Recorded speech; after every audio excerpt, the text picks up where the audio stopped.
Alright, we just gotta talk about this new PlayStation DRM situation and the dangers of digital games. Video games, it's so dangerous. So if you haven't heard about the situation, it's factual, but also kind of a rumor at the same time. It's still unclear exactly the situation in its entirety, but PlayStation has, since April, any games that have been bought in April digitally on the PlayStation Store, whether it be PlayStation 4 or PlayStation 5, has been given a new DRM licensing thing where if it goes 30 days without checking in online, then you can't play anymore. I saw a video by Spawnwave. It's a very good video. You know what? I'll link it in the description below because it's a pretty good test.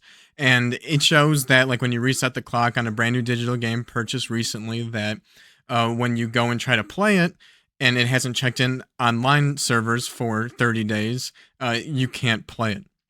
And so theoretically, that would mean that if you had a hard drive full of PlayStation games and then you unplug your PlayStation, put it in the closet, and don't take it out for another 3 years, and then you don't end up hooking it up online, all your games that are digital, that are stored there, that you thought were preserved, are now gone. I haven't plugged in my PlayStation 4 in, I don't know, 3 or 4 years. I have an Xbox 360 that I went and got an external hard drive, and I downloaded all my games off of their servers to make sure I had it preserved when the store was closing. And I have that sitting upstairs. And I haven't played it for a couple of years because you can't play everything all the time. But, I have peace of mind that I have everything downloaded. It's on the hard drive. And when it's time for me to play it, I can turn it on and play it. And I can enjoy it till the Xbox or the hard drive dies. And, if they shut down the servers and I can't re-download stuff, I still have it there available. And I know I can enjoy it for as long as I can. Now, the reason why this is in rumor territory is something that I found that came to light after that Spawnwave test video, which doesn't super invalidate his testing, but there's some rumors going on that this 30-day check-in is a temporary license that will go away after like 15 days or so. And it's just this whole effort to like stop pirating or abusing like return policies, something like that. And so, because this is so new and the tests are so new, I think we still need, like, physically some more time before there's been enough time that these games were purchased in April to know if that licensing situation is a temporary thing, or if if that's just incorrect and they truly introduce this 30-day check-in DRM across the board on all new digital purchases. And I would say that even if this is just a temporary 15-day thing, and then after 15 days you connect online, and then you're past the return period and that pirating fraud thing that they're trying to protect, and then they switch you out with a permanent license, so that way, again, you have that situation where you turn off the PS5, tuck it away for 3 years, take it back out, never connect online. You can still play those games. It's a permanent license. You own the digital game, just like you have in the past, just like with the Xbox 360 or any other form of digital games.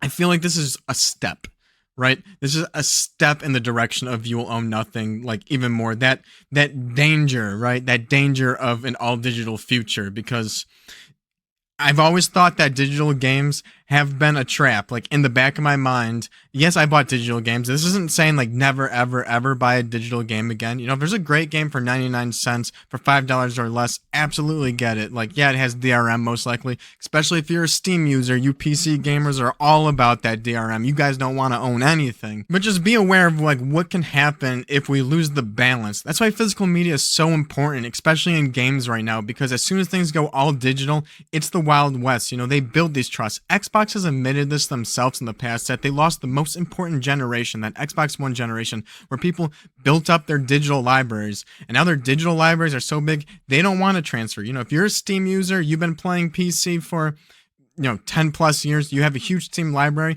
Of course you don't want to go on consoles because all your games are on PC. Same with PlayStation, same with Xbox, same with Nintendo Switch. You have these big libraries. Not everybody's like me and who has libraries on all the different platforms. There's many, many, many gamers who only have one platform. That's where their digital library is, and they're locked in.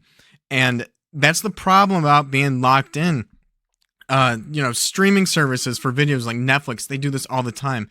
Instead of raising their prices by like $5 all at once, that's dangerous. That can scare people off. That can make people end up wanting to go to a different service or rethink things. They go up $1 at a time. Oh, it's not that big of a deal. It's just $1. Next year, oh, it's just $1. What did Game Pass do? They jumped up by 50%, raised their prices up to $30. Now they're being praised because Asha Sharma, the CEO, has come in and she's removed Call of Duty day one, but lowered the price to, she lowered it $7. Now it's $23. And people are just like, I've never seen a subscription service drop in price ever. This is incredible. Big win Xbox. But, it's only been 6 months since they raised those prices by 50%. So in the end, it's still a 30% increase. A very dangerous move.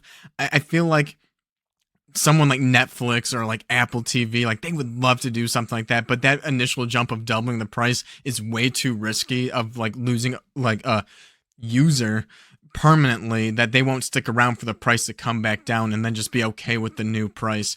Death by 1,000 slashes, right? Or 1,000 cuts, $1 this year, $1 next year. And over 5 years, you finally get that $5 price hike instead of just doing it, year one. And I feel like that's kind of what we're seeing a little bit with this DRM situation. Sony's introducing into their digital games, even on PS4. So PS4 has operated like this for almost 10 years now, or more than 10 years, right? Jeez, it's been a long time.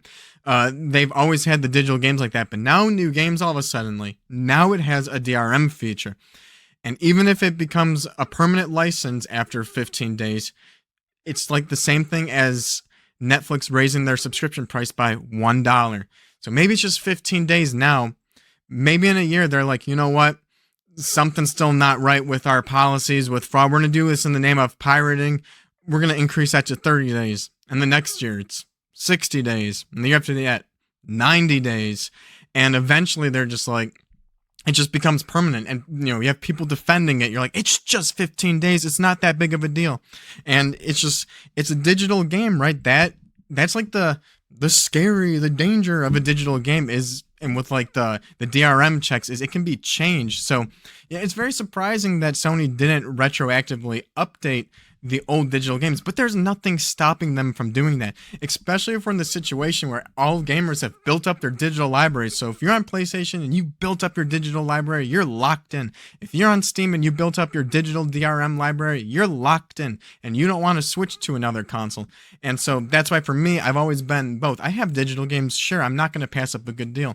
Do I think good deals are going to go away in 10 or 20 years? Because and that all depends on physical games, right? If physical games go away, there's no point in putting all these games on these huge digital sales. Raise the prices. There's no other options. It's just like the DRM. Make the DRM more restrictive. Gamers don't have any other options. They're locked in. No one's on Xbox. They didn't build up their digital libraries on Xbox. They lost the most important generation. Nobody wants to switch over to Xbox. Of course, it seems like they're trying to make changes to get people back on Xbox, but we'll see. Exclusive games is going to be the biggest thing when it comes to that. With the digital only game, you need that DRM check-in. So you need to check in with the server and go online to be able to play the game, right? This is if DRM becomes bad and in the permanent future or whatever.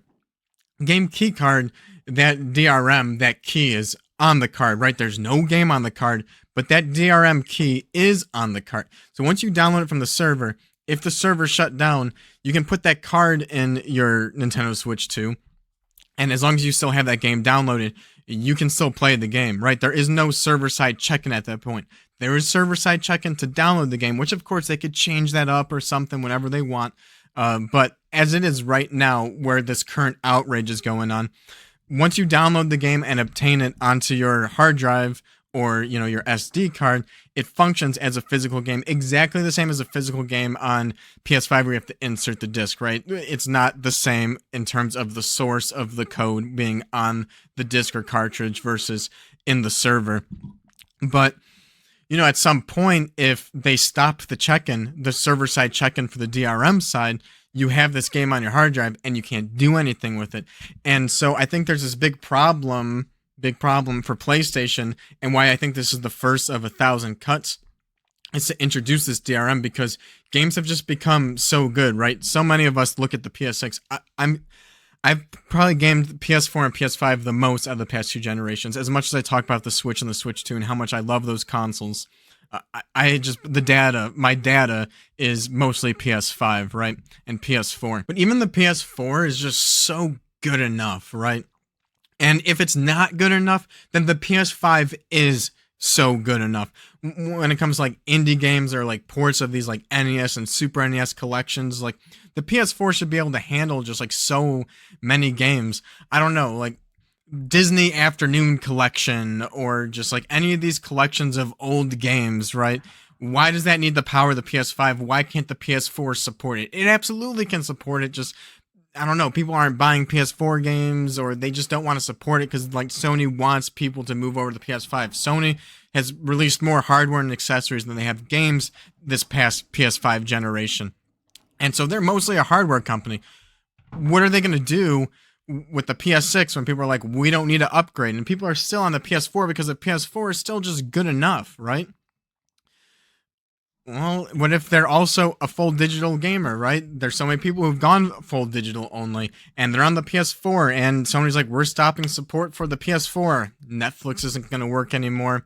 We're going to just stop doing digital game check-in. You know, new games aren't released, but that no more digital game check-in, right? You want to enjoy your library? You got to upgrade the PS5. Sorry. Nobody uses iPhone 3 or iPhone 4 anymore. You just got to upgrade to the PlayStation 6, right?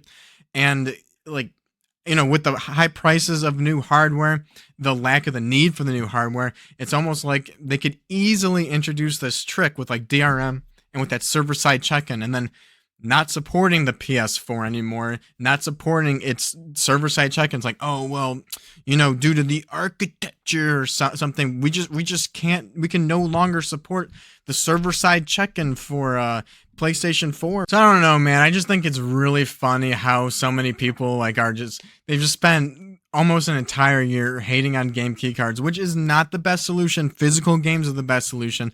At the same time, it's like, don't put all your eggs in one basket. That is like my ultimate like solution is like, we don't know if like the eShop's going to shut down. We don't know if Sony's ever going to turn off these server side calls. All we can do is be prepared. And if you have all your eggs in one basket, like you're a PC gamer, a Steam user, and all your games are on Steam, and then I don't even know, I forget the dude's name, but you know, the Gabe, you know, the CEO of Valve or whatever, and he's for the gamers. Just Valve, they're all for the gamers. They trust the gamers, but you know, this guy passes away or steps down, retires, and someone else takes over and just decides to screw everything up. Kind of like Xbox, right? You know, you had the Don Maverick or whatever. He stepped in, screwed everything up. Like, all it takes is one person to just screw everything up, get a little too greedy, and you're trapped, right? And so just don't ever not buy a digital game again. But also don't ever not buy a physical game again, right? You should buy more physical games and have more balance, because as soon as we lose the balance, the easier it is. They can introduce DRM, and what are you going to do about it? The market has decided digital is the only option, the only thing. They didn't want physical anymore, and now they can do whatever they want. They can raise the prices, no big sales anymore. They can introduce DRM, and yeah, it's funny because again, people have been so outrageous about the Switch 2 game key cards, which is not ideal. I've always took a stance of people are overreacting, and just like, you know, there's still benefits over digital, right? Like reselling and all of that. Because you own that DRM key, unlike, you know, the digital PlayStation 5. But I think this PlayStation 5 situation is way, way, way worse, especially where they're taking systems that people have already trusted and then changing it and making worse. Something that like a bunch of, again, the Steam users don't believe can happen. They don't believe things could ever change for the worse. But even if this is only a temporary 15-day license, I view that as, you know, upping a subscription price on Netflix by $1. Oh, it's not that big of a deal. 10 years later, that subscription price has doubled. 10 years later, that DRM check-in has, you know, gotten worse. And eventually, you're cornered where they can just turn off the check-in, and then after 30 days, your console's bricked, and you're just forced to upgrade, right? People have upgraded their iPhones for decades, you know, multiple, at least 2 decades now, right? And they've never complained. You know, iPhone, a digital only platform, and then you always have to upgrade. I'm sure Sony would love that with PlayStation, but again, how do you sell better hardware when hardware is already so good? Again, I'd argue that the PlayStation 4 is good enough for just to live off of, and if not that, PlayStation 5 is. So what do we really need the PlayStation 6 for? If you don't want those big AAA games, the indie games are like, play indie. Well, PlayStation 4 should be able to support and play all those indie games right at that level, and if not that, then the PlayStation 5 could. And who knows, DRM could be a way to sell hardware in the future. So I don't know. Let me know what you guys think in the comments and your thoughts on this whole situation. And Are you going to buy more physical games, right? You don't have to go 100%. This isn't physical versus digital. This is balance. It's all about balance. See you guys in the next video. Later.